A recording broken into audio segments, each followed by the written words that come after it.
Good to see everybody again. Thanks for coming out. So absolutely great day in Columbia. No question we got better as a program today with the guys that we're about to talk about. Thanks to so many, today's a culmination of years of hard work and years of hard work by a lot of people, not just the coaches, who get a ton of the credit, but so many people that work, and so every single person in our building, led by Jessica Jackson and Taylor Edwards, who head up so much of our recruiting with on-campus and off-campus recruiting. Our coaches, staff, everyone in this building, but then the people outside this building as well, Coach Tanner and Chance Miller and our Doty Academic Center, they're involved in every visitor that comes on campus. They're involved with, to the hotels, the restaurants, transportation, on and on and on. There's a lot of people to thank and a lot of people that had a hand in this signing class, and then certainly to our players, want to thank them also. Any young man or any recruit that visits our campus, they're going to spend the bulk of their time with our players, and there's no better recruiters because if we're full of crap as coaches, and they're going to tell them. And they're great recruiters for us, and spend a lot of time with these recruits also. So want to thank them also. We'll talk more about the class here shortly, and you guys will have a lot of questions about it. But haven't seen each other in 3.5 weeks, I guess, and just wanted to kind of catch you guys up. It's been we've been really busy, obviously, since the last game. You see that today, a lot of travel and airplanes and cars and home visits and school visits and whatnot, but it's been great being able to get out on the road. But understand, for me personally, this is the first time in 16 seasons that I'm not getting ready for a bowl game. 16 seasons. And I love our players, and I'm a positive person, but that's not okay. And never will be around here as well. I'm not happy, and it's my job to fix it, and we're going to get it right. Season didn't end the way we wanted, to say the least, but I am proud of a lot of the things that we did do as a program this season. But I'm also not going to seek comfort. One thing that we use that expression all the time with our players. I'm not going to seek comfort and just tell myself, well, it was because of the injuries and the youth. Those things are real. There's no question about it. We had to play some guys this year earlier than expected, and we're going to be so much better for it next season and beyond. But it's my job as the head coach to be able to overcome those things, and it's my job as the head coach to fix those things, and that's what we are going to do. I also realize that we're not far off from where we want to be. A year ago at this time, when I stood up here and we did this signing day press conference, we were ranked. We were getting ready to play in a great bowl game. There was a lot of excitement, and everyone was feeling good. And we're not that far off from that either. That was 1 year ago as well. But it's my job to get us back to that feeling, but then a feeling beyond that, and even more or even higher than that feeling last year. I look around the country and you realize what a thin line it is from 1 year to the next between winning and losing. Teams that maybe had a great season last year that aren't where they want to be this year. Teams that weren't where they wanted to be last season that are in a great position this year as well. The difference in that thin line to me is how you respond and how you adjust. And we're going to respond and we're going to adjust. We do use the word love in this program a lot, and that's very real. And don't shy away from that. But don't mistake, when we talk about the word love, that's also the love of hard work. And that's what we've been doing and will continue to do to get back to where we need to be. That is a love of competition. And we love to compete here. It's a core value. And if you saw our schedule last week, what an opportunity to compete next year in 2024 against the best in the country, week in, week out. I know I'm a competitor. I know I'm excited about that 2024 schedule to go compete. It's the love of doing uncomfortable things to make us better, and that's what we're in the process of doing. Being able to take a step back and go through the season with the people in our program, and then being able to take a step back over the last month and really focus on recruiting. You realize what quality people we have in this program, players, staff, coaches, that we already have here, and then we've added a lot of quality people to our program today as well. Couldn't be more fired up about this class. 11 different states that are represented in this class. If you count the transfers, 11 different states. Always is going to start in the state of South Carolina here at home, being able to sign 4 of the top 5 players in the state of South Carolina and keep the best ones here at home. We signed the best receiver in the state of South Carolina, and Mazio Bennett. 3 fantastic offensive tackles here as well, and then Kelvin Hunter at the defensive back position, for the top 5 players. We signed our highest rated player, I believe I'm correct in saying this, ever outside the state of South Carolina, in Dylan Stewart. What a pickup that was as well. 9 guys that are ranked in the top 300 in the country. 8 guys that are going to play in national all-star games. I remember before you'd watch an all-star game and you might have 1 guy that's coming to your school and playing in one of those games. We've got 8 between the Under Armour game and the Army game, so wish those guys luck in those games as well. We got winners, 6 of them in our signing class played in their state championship game, the high school seniors. So that's great. It's a smaller class, but if you just look at the quality of the people in the class, it's an extremely highly ranked group, as it should be. It's a close group, and it's a low-maintenance group, which is what I love. These guys are connected. They're about the right stuff. They're about ball. You can go all the way back to when Dylan Stewart, for as heralded as he is and as decorated as he is, his commitment was about as low maintenance as any commitment for a big-time prospect that I can remember.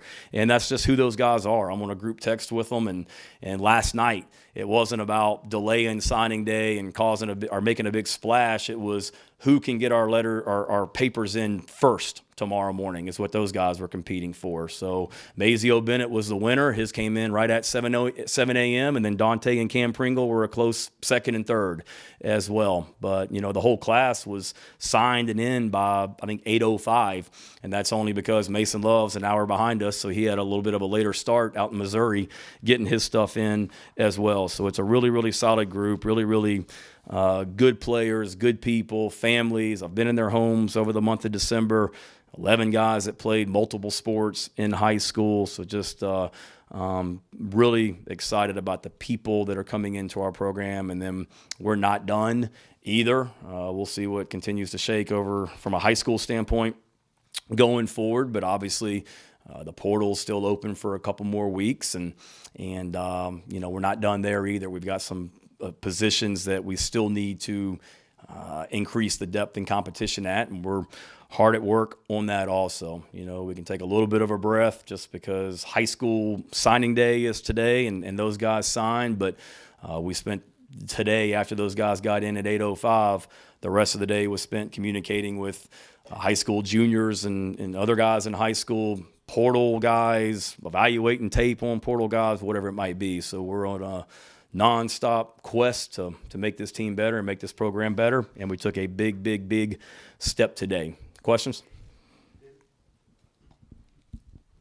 Shane, just a couple of housekeeping things to start. Mo Kaba, have you had a talk with him about what his plans are for next year in terms of playing or maybe doing something else? Yeah, everything I've been told, he's full speed ahead. I saw him in the training room pretty regularly, obviously rehabbing during the season, David, and he hasn't given me any reason to think otherwise. He's full speed ahead, and would love that for Mo and for our team. And with Luke Doty, do you see him as full-time wide receiver? Will he maybe get a shot to get QB1, or you guys progress with Lenoris? I think we're going to continue to continue down the track that we were on with Luke that we did this season. He's going to really focus on our football team is a couple things. Luke has the respect of this team in a lot of ways, and our team's better when Luke's on the field. No question about it. Luke wants to continue to primarily focus on playing wide receiver and special teams like he did this season, but also continuing to be involved in the quarterback room as well.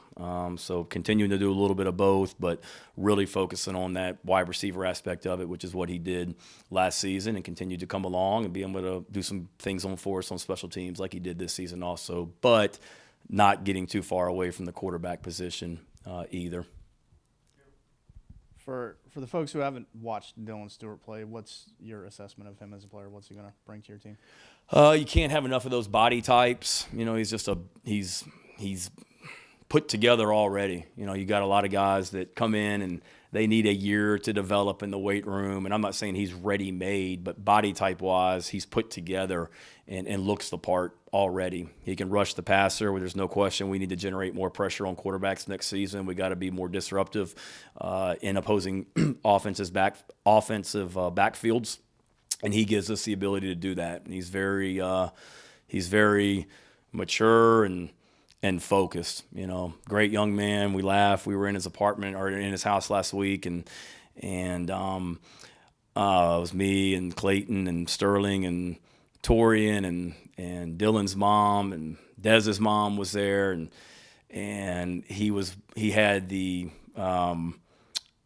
Saw movie. I don't know what you call it. Saw saga, not trilogy, all the Saw movies. You know what I mean? So if you've seen Saw, you know what Saw is about. And it was pretty gory, but he was just sitting there eating his dinner, just matter of fact, just watching what was happening in the movie. And I'm like, you know what? That's the kind of guy that I want rushing the other team's passer and affecting other team's quarterbacks. Like if he can be that focused on Saw, like Torian's over there in the floor with some of the things that were happening to people in the movie, and it didn't faze Dylan at all, So I say that he's made of the right stuff and awesome player that can't wait to get him here and continue to add to that D-line room.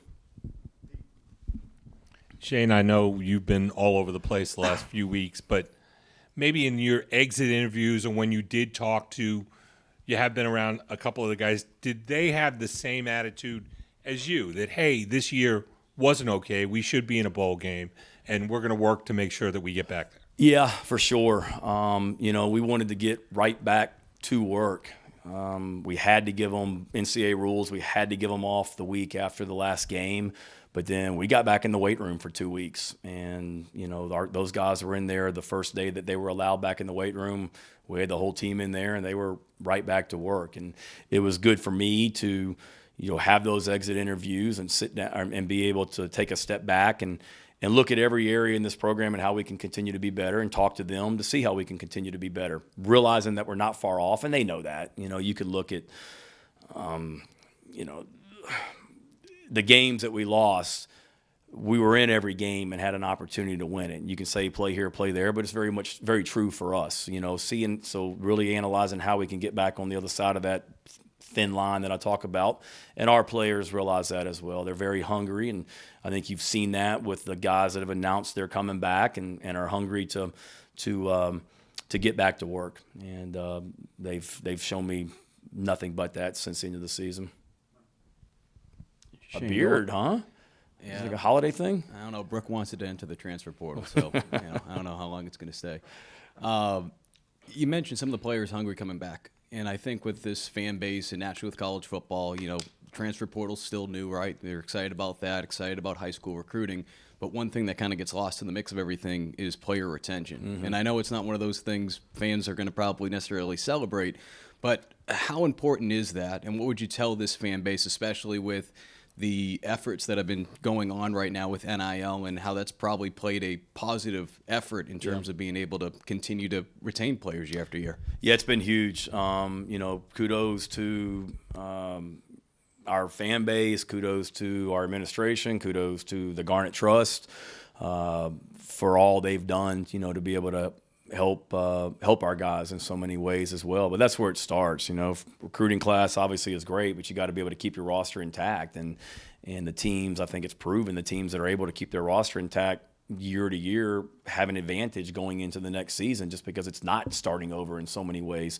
So it's been huge for us. That's not something, Mike, that the end of the regular season happens and then it's automatically we just start trying to keep our roster intact. I mean, to me, that's something that you're doing 365 days a year. This program is about relationships and honesty and trust and having conversations with guys and building relationships throughout the season. And guys have expressed to us that they want to be here. And I appreciate that. And a lot of guys, guys like Boogie and Tonka that I didn't recruit. TJ, was committed to the previous staff when I got hired. Those guys have all stayed. And being able to keep that group intact and then being able to add great players to it and then being able to attract talented transfers that we've been able to bring in as well It's a great, combination of things and something that we're excited about. And you realize that's part of it. Steve was just in my office, and I think I saw it on the screen that it's like, was it how many, 1,800, 1,400, something crazy number of guys that are in the portal, just FBS schools. I mean, I didn't realize it was that many. I mean, it's just so many people in the portal. So you realize that you're going to lose some for different reasons, no matter what. Some that are expected, some that are surprises. I hope we don't, but we may lose some more. I hope we don't. But you never, you realize it's just part of it. But you got to keep your core group intact, and then being able to, we're an attractive place to a lot of people. People want to be a part of this program. That's evident today. And that will continue to be evident going forward as well between now and when the portal closes here in a couple of weeks. You mentioned those 3 in-state tackles. Kind of how did that trio come together, and how much did that momentum build, once you got the first one and the second one, and now all 3 of them over the finish line here? Yeah, a lot. When I got hired 3 years ago this month, those 3 guys got put on my radar pretty quickly, that there's a, big-time offensive tackle in Greenville, there's a big-time offensive tackle in Dillon, and there's a big-time offensive tackle down at Woodland High School. And, you immediately just start developing relationships and trying to get those guys on your campus. And you couldn't initially because it was a dead period when I got hired because of COVID. So got hired, and I think it was 6 months later or 7 months later before guys could visit campus. But once they got on campus, they just fell in love with this place, and we fell in love with them and just continued to strengthen those relationships. And they're great players. So when you have great players, not just the 3 offensive tackles, but a lot of guys in our class, there's a lot of schools that were trying to get them to not come to South Carolina up until today. And all those guys stayed strong, and a big part of that was this class and how close they are and how connected they became, which is really, really cool. You didn't see a lot of ups and downs and a guy decommitting and committing again and things like that. I mean, these guys committed and stayed that way and got tight, and were at a bunch of our home games, and it's as close a signing class coming in of guys that I can remember. They're very focused, and there's been a lot of talk about Dante Reno, and rightfully so. I mean, he's done a great job he's like our best recruiter. And even yesterday, just talked to him on the way home. Make sure you call this guy. Make sure you do this. Make sure you do that. And I didn't have to tell them a lot of things. They did it themselves, and probably knew more about the recruiting class than I did. I think after the season, you mentioned that your portal philosophy or whatever was going to be try and keep a lot of the coaches, here as much as possible to mobilize when guy does enter a portal. How much did that play a factor in your guys' portal haul, and is kind of that the new normal? Yeah, I thought it was great for us. Every year's different, but this year for us, I thought it, worked great. We were here in office after the last game and kind of recapping or reviewing the season and meeting with individual players for sure. And then once the contact period opened and the portal opened, we were here for the most part. I mean, every morning and midday, early afternoon, I was in Columbia around our own team and in the office and able to evaluate guys when they went in the portal. So if somebody went in the portal, we weren't 4 different locations across the country. We were all right here. We could watch it. We could decide if this is a guy we wanted to go on, and we did. And then every day around 2, 3, 4 o'clock, I would get in a car and drive, just go see a recruit, or get on a plane and go see a recruit.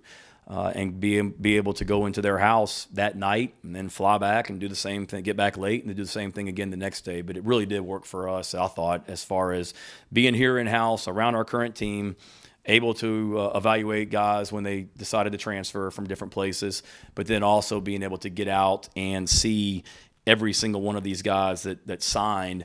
I was able to get out and go see either in their house or at a restaurant for lunch, or watch them play in their state championship game like Fred J.R. Johnson I did up in Charlottesville and whatnot, and that was really good for us. Coach, I got 2 for you. First one, how do you go about balancing a roster between high school recruits and transfer portal guys, and what does that kind of look like, and are there certain positions you're going to attack in the portal rather than high school recruiting? And then 2, if you could give me one guy that's the most college ready in this class, who would it be?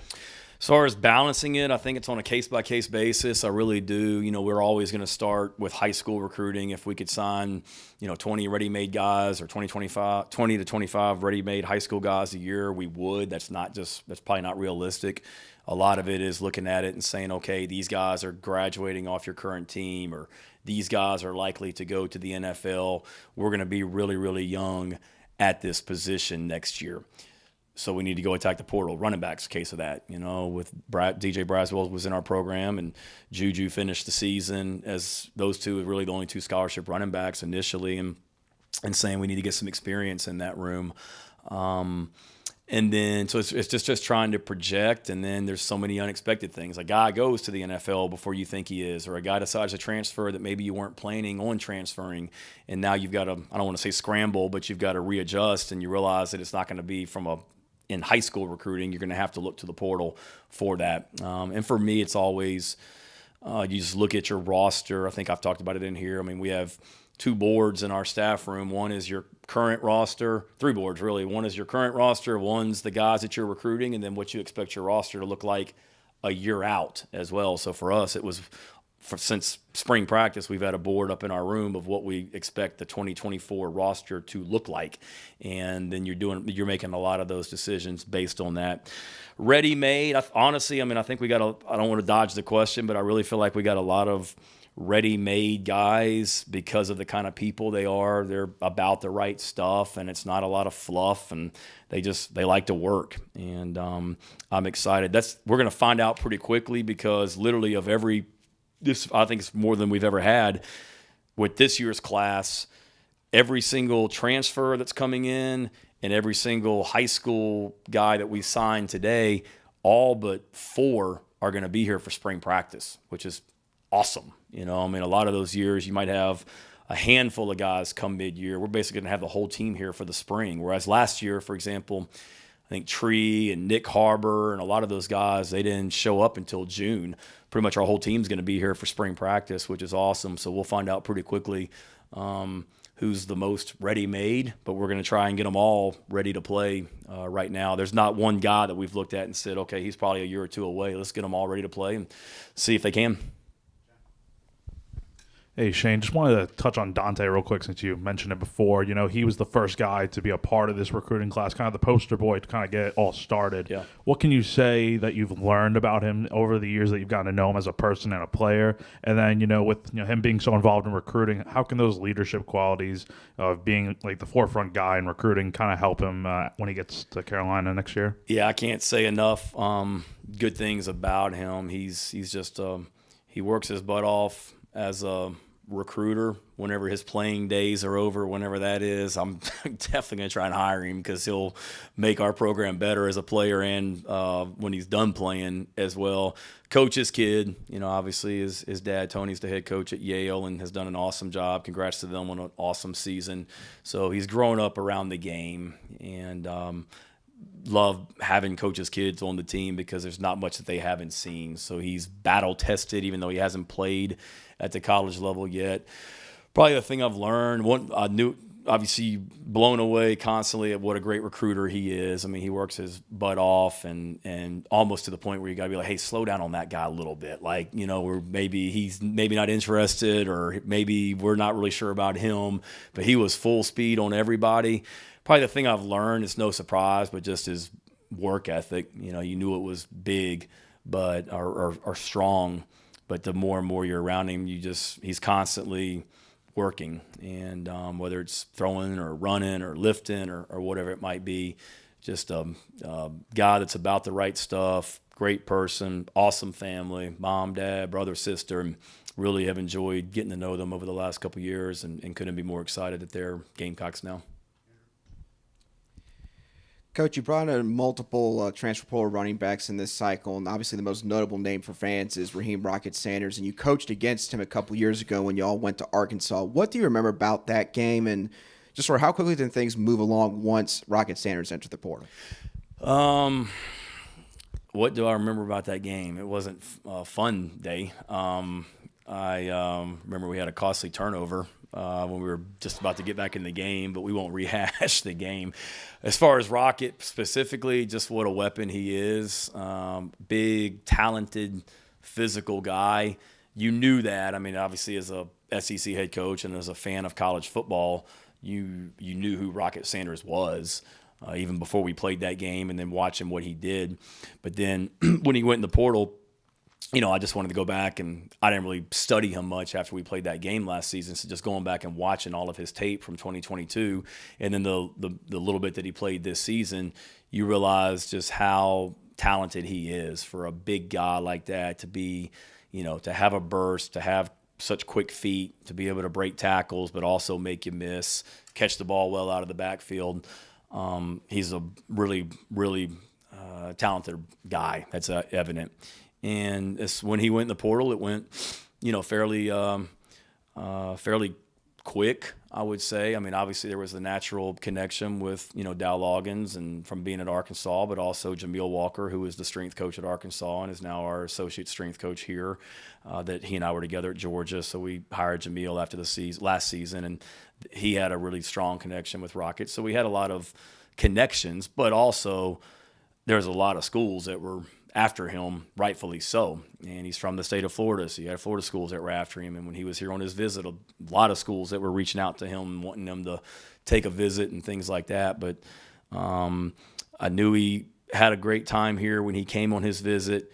He was awesome, just an awesome young man. I didn't know him at all, obviously, and Dow had told me a little bit about him, but just a great person. Really, really awesome to my son and some of the other coaches' kids that were around that weekend. So fired up about that. And then, you hoped it would get wrapped up sooner than later, but you didn't know. But I was in a home visit in Washington, D.C., last week, I guess, or whenever Rocket committed 2 weeks ago, last week, I can't remember. The whole month of December's ran together. I'm sorry, but I was in a home visit. My phone rang and it was Taylor Edwards, and he texted him back. We're in a home visit. I can't talk. And he's like, "You need to take this call."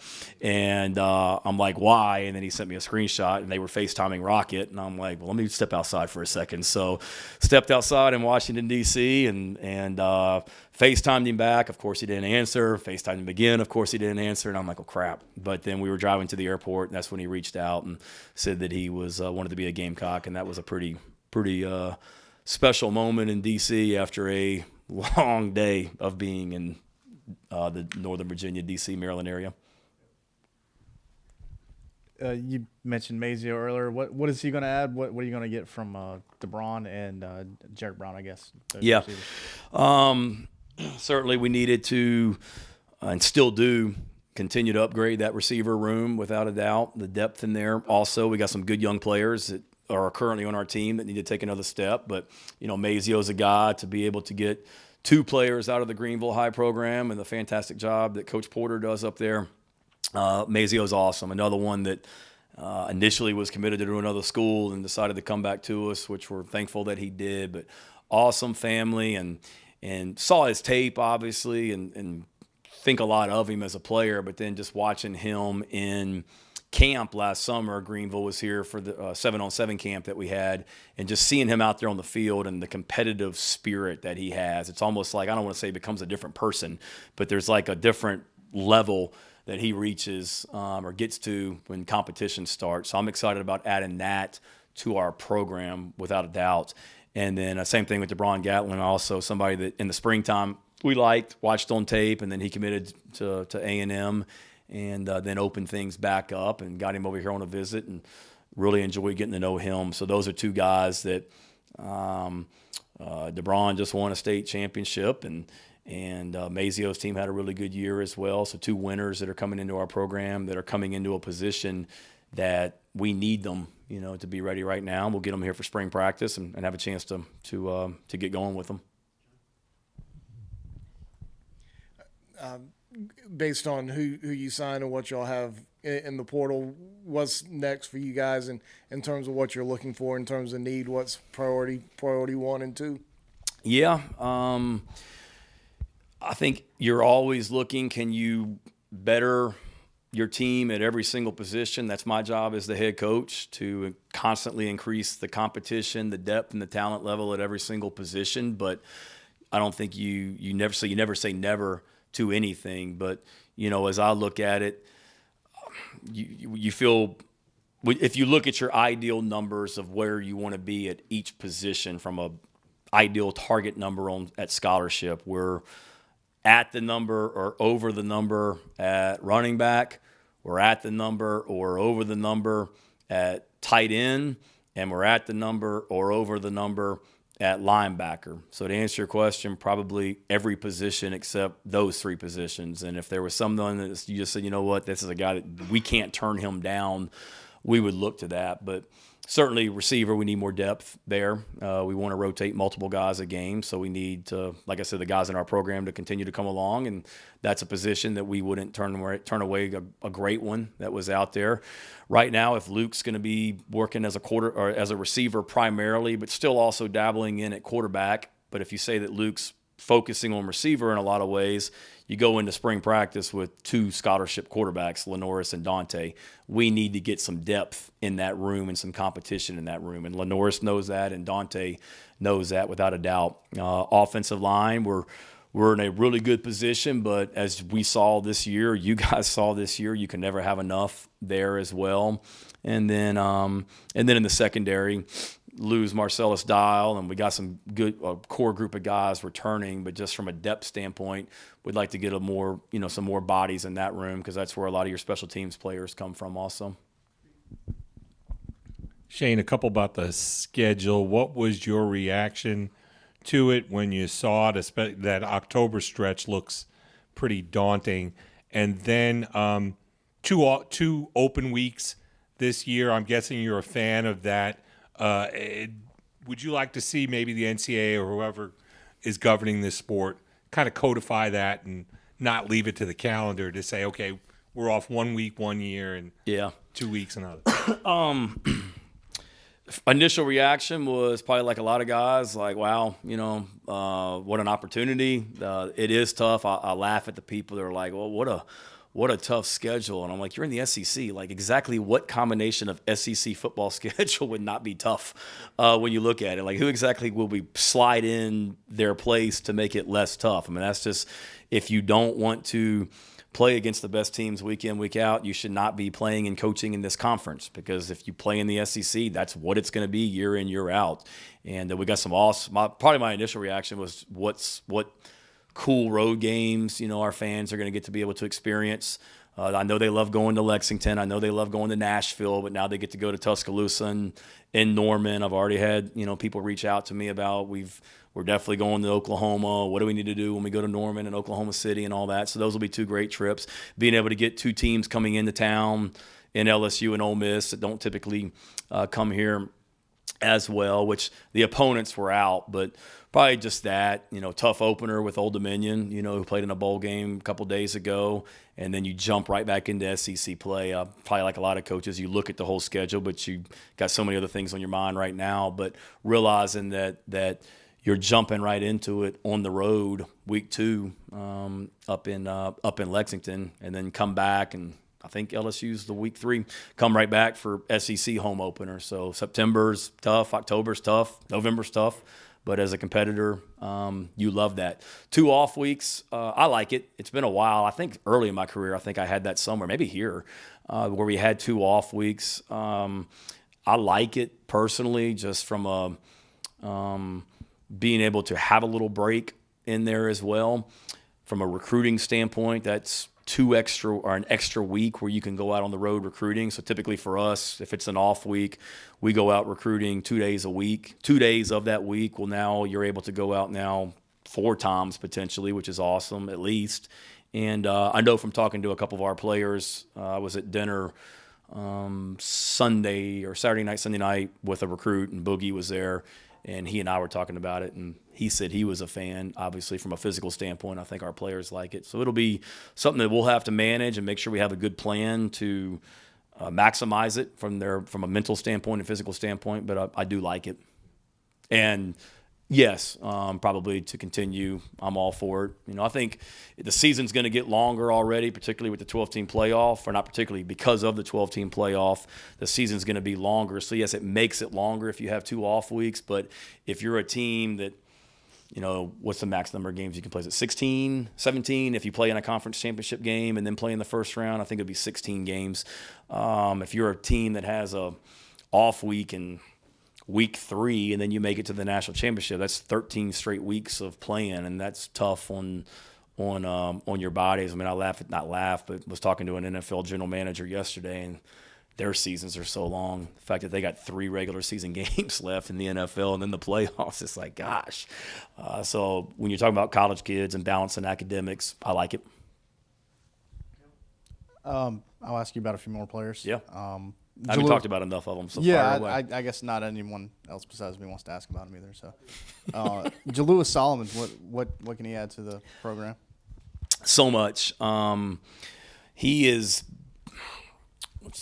built different. A lot of guys, when you're recruiting them, they talk about what their goals are and what they're going to accomplish as a player in your program. And you believe all of them, but when he says it, it's going to happen. I mean, he's just he's extremely talented, and he's just very, very driven and about the right stuff, and just extremely focused on being great, and just a mature kid in a lot of ways. And we had the incident, whatever you want to call it, this summer where initially it looked like he might be going somewhere else, and I remember him sending me a text message at like 2:00 in the morning after that, and it just said, "Please don't stop recruiting me." And I wasn't really sure what that meant, but we didn't. And thankfully it worked out in the end the way that I think it was supposed to work out. So really excited about having him here. And he's a guy that you could put him anywhere, offense, defense, special teams, and I think he's going to thrive. He'll start out as a corner for us. That's where we see him, and we're excited to get to work with him, and really could be a difference maker for us, I believe. With that linebacker position, what did you see out of those 2 guys, Fred and Wendell? Yep. And also with Wendell, do y'all see him more of an edge, or how do you see him fitting in positionally? Yeah, first of all, both those guys are winners. Fred/JR kind of goes by both, but I'll call him JR. Won the state championship, unbelievable high school team. Up there. So we were at his state championship game in Charlottesville. We had official visitors in that day, and we went to lunch and flew up to Charlottesville, watched the state championship game, and then flew back for dessert that night with the recruits that were on campus, the transfers that were on campus, and just really impressed watching him. We had JR in camp and didn't have a ton of offers at that point, but we were just really impressed with the body type, the athleticism, awesome mom and dad. And we offered, and we were able to hang on to him as well. But he's a winner, won a state championship. Wendell comes from a great program, same program as Case and Henry, who's on our team right now as well. So they played for the state championship and had a fantastic season. So 2 winners, 2 awesome guys, will help on special teams.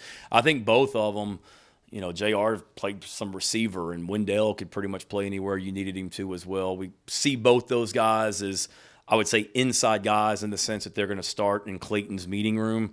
But you guys saw what we did on defense this year. As the year went on, I think they fit that bill a lot as well. A lot of the things that we did with Jaron Willis and Bam, just moving guys around, and they have pass rush value. They're not your typical, you hear coaches talk all the time about, well, he's strictly a in-the-box linebacker. They're not. They can play in space, and they can play in the box because they're tough, they're physical, and they're athletic.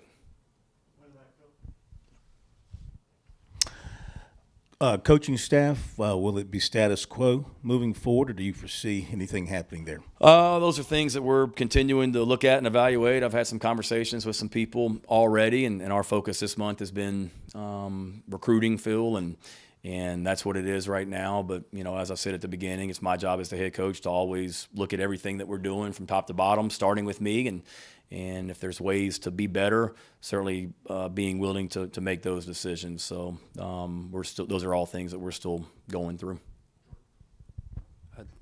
2 things. First, you mentioned how much not playing in a bowl game hurts you. Did it help at all to have plenty of extra time to go out and recruit the portal in high school?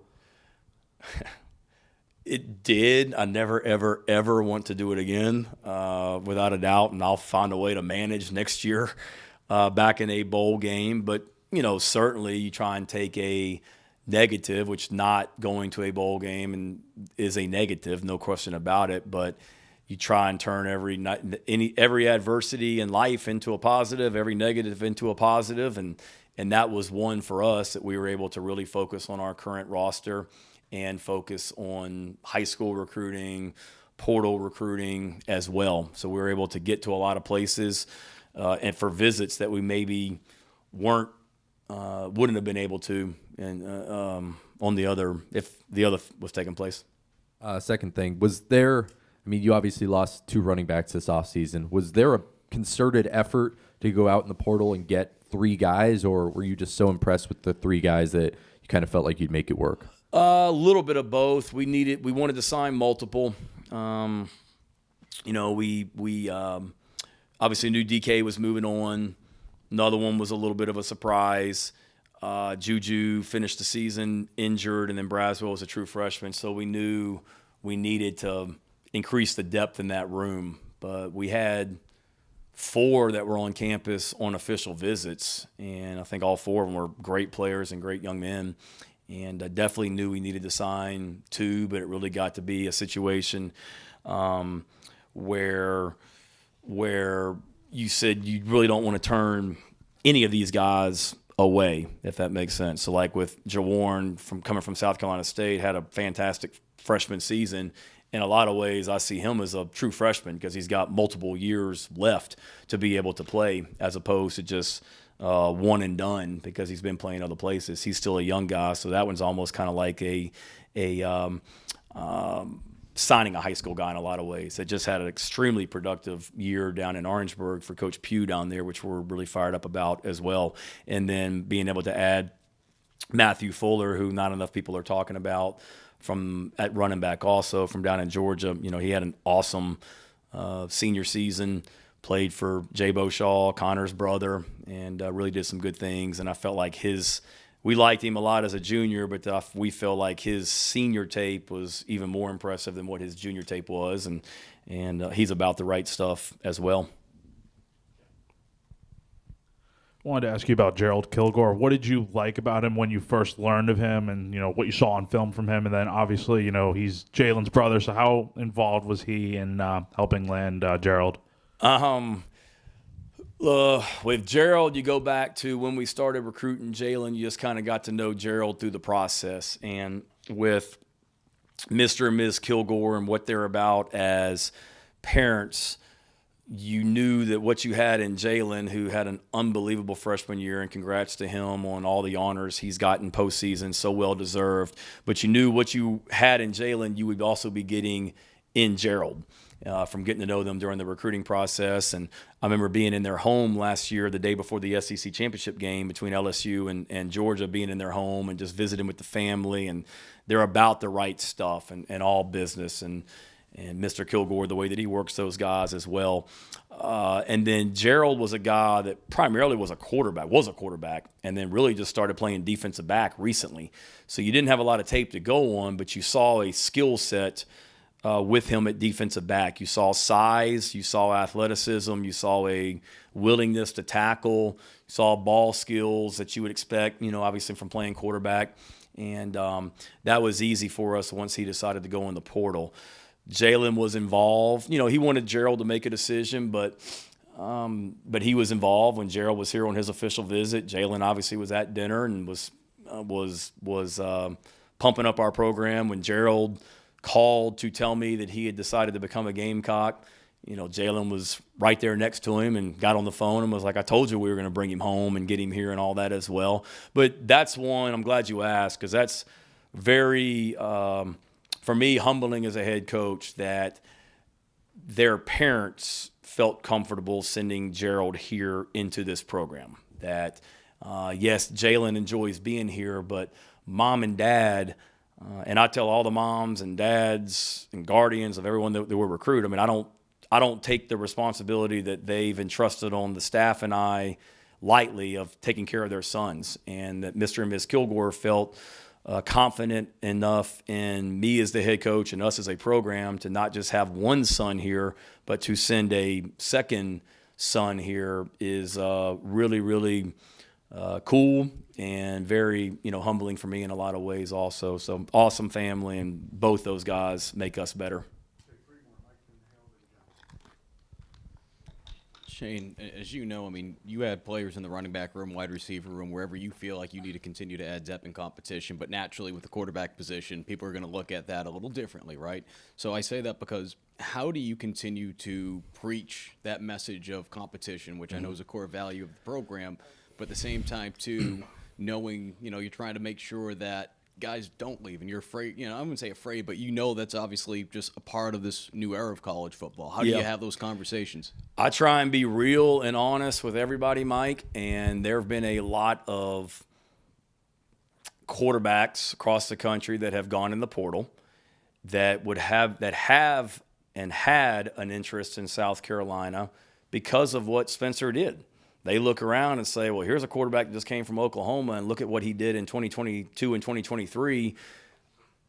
I'm obviously going to be interested in South Carolina.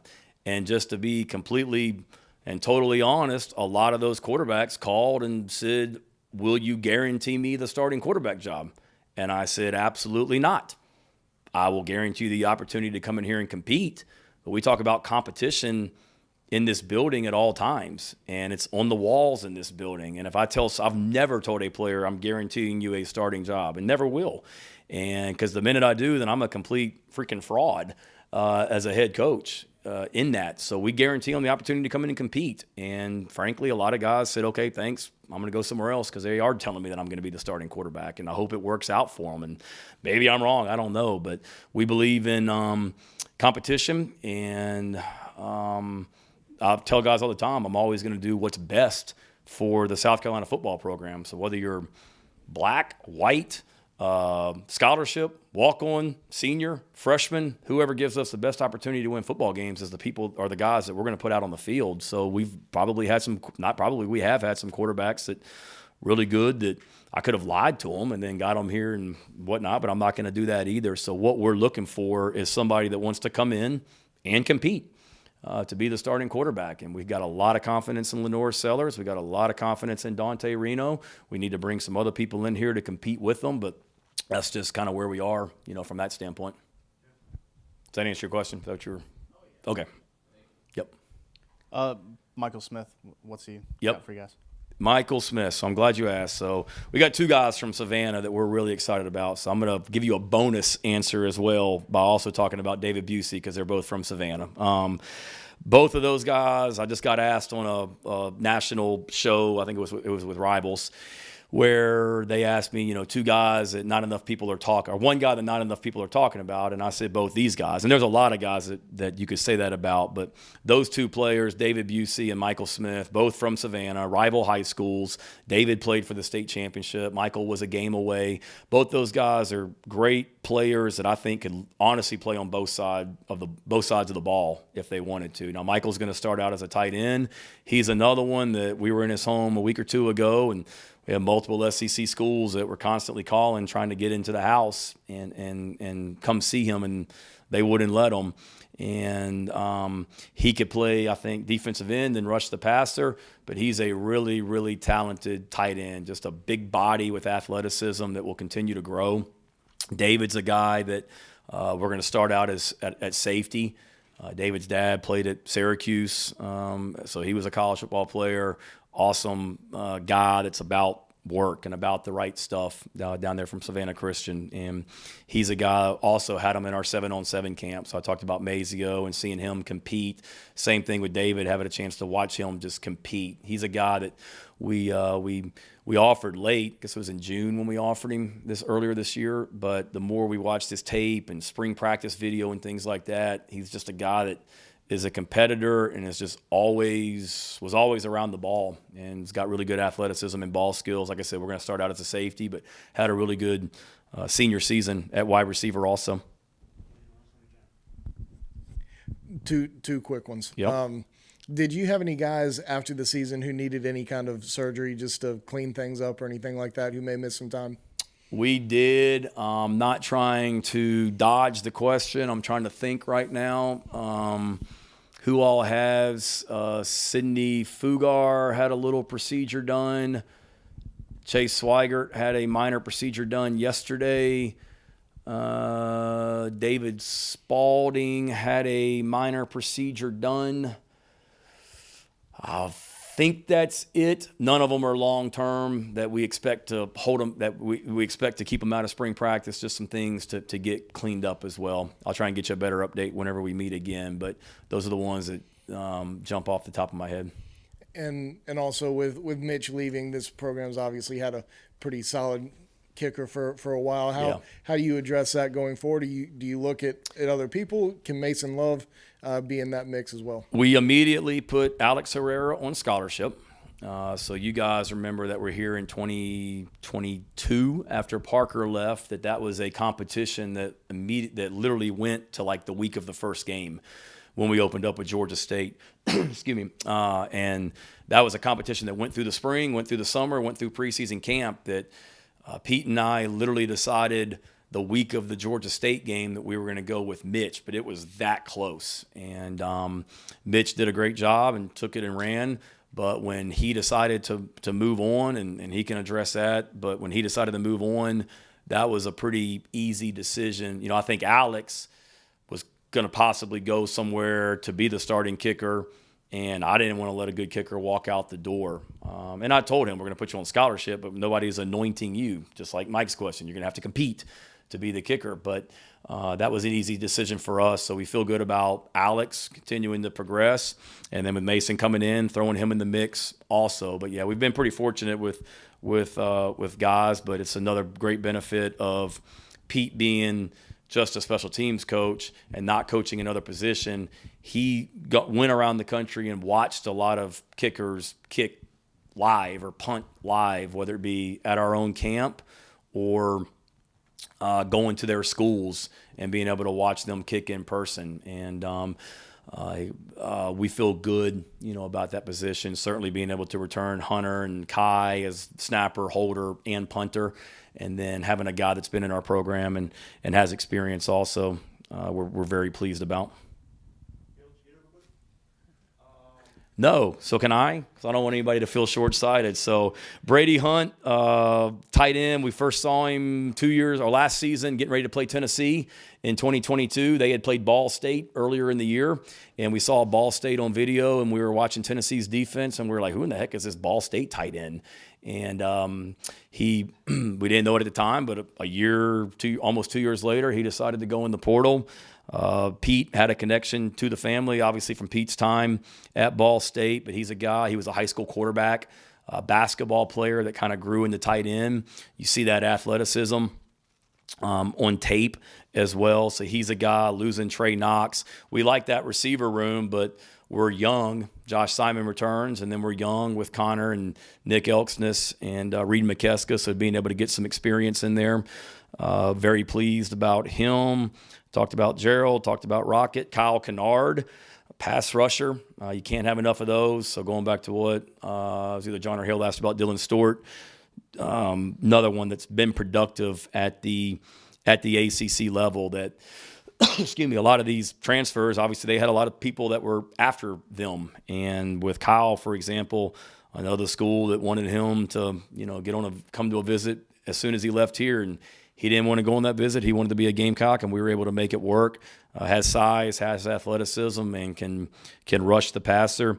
DeAndre Jules, I told Tonka and Boogie and TJ after the season that I was going to make sure I got them help in there. We obviously have Jamal Weiss and Nick Barrett, but being able to continue to increase the depth in that room so those three guys don't have to play every play of every game. And DeAndre's awesome. He's a big body defensive tackle that has twitch and athleticism, really productive tape. Watching him, another one that, had other schools he went on visits to and was about to fly from our place somewhere else and wanted this to be the place that he ended up, and glad that it did. Jawarn Howe, we talked about him briefly. Had a really fantastic, highly decorated season down at South Carolina State, and extremely grateful and humbled for the opportunity, but a big back. I mean, I'm not saying he's Derrick Henry, but you watch him and he's built like Derrick Henry, the old Alabama running back, and as well, just running style and size. And he has a play. They played Georgia Tech earlier this season, and he takes a run down the left sideline, and outruns the Georgia Tech defense for a touchdown. I don't think Kyle Kennard was out there on the field on that play. I'm praying that he wasn't, now that I remember that play, but I don't believe he was. And then Jared Brown, like I talked about, the receiver room is a room that we had to attack between high school recruiting and portal recruiting. And Jared's a guy that did some really productive things, caught a lot of balls for Coastal this season, talking to the coaches at Coastal. Couldn't say enough good things about him as a person. And glad that he is a Gamecock as well. Oscar Attaway is from North Texas, from Little Rock originally, has a great story and ended up, transferred high schools and probably was a little under-recruited, did a lot of really good things at North Texas, and just a very professional, serious-minded guy that, like all these guys, they're going to make our locker room better as well from the leadership standpoint, work ethic standpoint. I think he's a physical downhill runner that has a chance to help us. And as we saw this season, like I talked about earlier, you can't have enough running backs. You better have depth in that room. Without a doubt, talked about Josiah, talked about Dylan, talked about Dante, Cam, Mason, Fred / JR.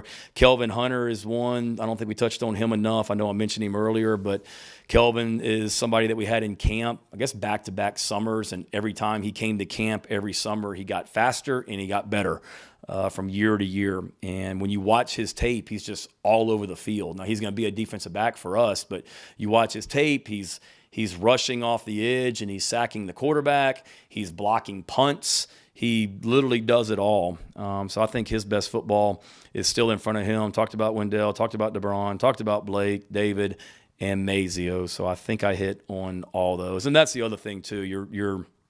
You are constantly trying to bring the right people into the program. And people talk about culture all the time, and it is very real. You don't want to bring a guy that's going to not help the locker room and not continue to build and grow what we've got here. So we've spent a lot of time, going back to Jordan's question, when guys go in the portal, it's not just watching tape, but then it's also getting on the phone with coaches from other schools and finding out about this guy, talking to the high school coaches, maybe talking to a teammate of his that we maybe know that is no longer playing at the school, or calling the coach directly. There's guys that are on this list that are coming from other colleges where I called the head coach, and there's a Big Ten head coach that called me today about one of our players as well. That's just, part of it. Other SEC coaches that called me about one of our players last week. So that stuff takes place, and we're not afraid to make those phone calls just to make sure we can watch the tape and see what kind of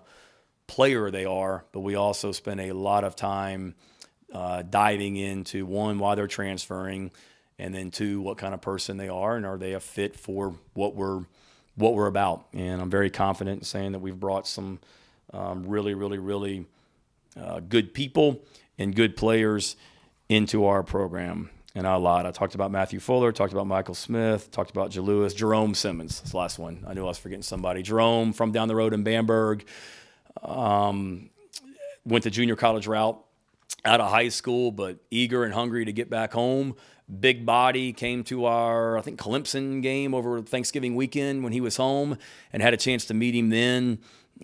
Great personality, athletic, can run, and I think getting him in that room with Travian, his best football is still in front of him also, and helps us. You gotta be strong on the line of scrimmage in this league. You guys know that. And with the linemen that we signed on offense, the guys up front that we signed on defense, we've taken another step to be able to, control the line of scrimmage a little bit better than we have here. And that's what one of the many things that I am pumped about.